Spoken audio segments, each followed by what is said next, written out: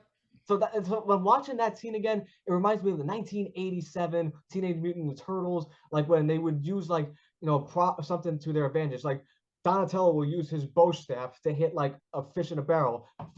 Fish go all over the floor, and thus Bebop and Rocksteady slip on them said fish. Yeah, so that's throwing the trash cans and shopping carts and all that type of stuff. Yeah, Yeah, cool. that's what I love about it. I mean, and that's just it adds the humor part to like Power Rangers, because Power Rangers is supposed to be serious, but there are some times where it could be just flat out hilarious. Mm-hmm. Absolutely, I agree. Me. Before we conclude, Miss Jordan, there's one thing I want to ask you though, like and it's kind of piggyback into Kwame asking what's next for Julia Jordan, but this is the part of my show where like you can say anything, you can promote, hype, say anything you want. It's pretty much like open mic. I left my mic at home, so I'm going to use this Coke Zero can bottle I as got my your thing. back. I'm okay, good. Kwame is passing you the proverbial microphone. The floor is yours, Miss. It's all yours. Even though it's not plugged in, but go ahead. The mic's yours, Julia. Well, I've just been confirmed for Orlando. That happened yesterday. So I am incredibly excited because I now have kind of an idea about what's gonna happen. But even when I was in Philly and New York, it was one of those things of I didn't fully understand what was going on until it was happening, and so I have heard things about Orlando, and I am so excited to go, and I am so excited to be there. You have no idea, because I know I'm going to be meeting way more people, and my face is going to hurt again because I'm going to be smiling so much, and I have no idea what's going to happen, and I'm really looking forward to it. So I'd probably take Orlando as your dream place to go to. No, it's just no. I was told stories about this con of like, no, you have to go to Orlando. Like I was told about the one out in Pasadena and that area. I've been told about that one for a while. I didn't find out about Orlando and how fun and insane and amazing it's supposed to be. And I when I first heard it from the first person, I'm like, oh, okay, cool, cool. And then I started hearing stories about how Orlando is like run by some really cool people, and that there's going to be a whole bunch of like my the littles there, and I am really looking forward to that because it's been too long, and so I am very excited to go. Awesome. And That's great. I just want to say that I not only hope to meet you at MorphiCon next year, but I hope to meet you like soon at that, like in any convention that happens in New York, because I'm a New York native, and I'd love to like meet you at one of these conventions one day. Absolutely, I will gladly shake your hand. You're gonna make me feel like a little kid again. Yeah, there we go. You're gonna make this child at heart really come out. There we go. Um, I succeeded in something today. Woo! Before we conclude, I just want to say a couple of thank yous. I do want to thank Elias Pinos for not only this opportunity. I want to thank you for not only this amazing interview, but thank you for those childhood memories you gave myself and Kwame watching Power Rangers. And I'm going to sound like a broken record when I say this too, Miss Jordan, that it's unfortunate that you don't have those powers that you do on Power Rangers, but you do have this incredible gift where you can make a 33-year-old something fan and bring him way down here, make him feel like that 4-year-old watching Power Rangers again. I so mean that. And I just also I want to thank also Brendan Benfield for he also helping making this happen. Thank you for not only being on the show, like when I'm done editing this, I'm gonna post this on I'm gonna make it I'm gonna give you a copy tomorrow. I just gotta do my editing tonight, and I will send you a copy of this interview tomorrow. I promise it will be up on my page, and once I do, it's all yours, this copy. And one last thing we do before we conclude, and I feel like you deserve this, and I waited since I was a little kid to do this, and that is thank you, Julia. Thank you, Julia. Thank you, Julia. You've earned it. Yep, you deserve it. Oh, thank you so much, deserve it. guys. Thank you. Thank you so much for interviewing me today. It's really fun to hear from you guys and to hear from your perspective, and just to see how, interested and excited you guys are to talk. I'm like, yeah, let's just talk for a bit. Sure. While my kid tries to break down my door at various points and stuff, but hopefully the house is not on fire. I know. I'm gonna send. Should I send this to your Facebook page when it's done, Miss Jordan? Sure. Okay. Absolutely. Thank you again. You have an awesome night, and Kwame, thank you for co-hosting. It was so awesome chatting with you, Miss Jordan. It was wonderful talking to you as well. Have a Have a good wonderful night, guys. Thanks. See ya. Bye.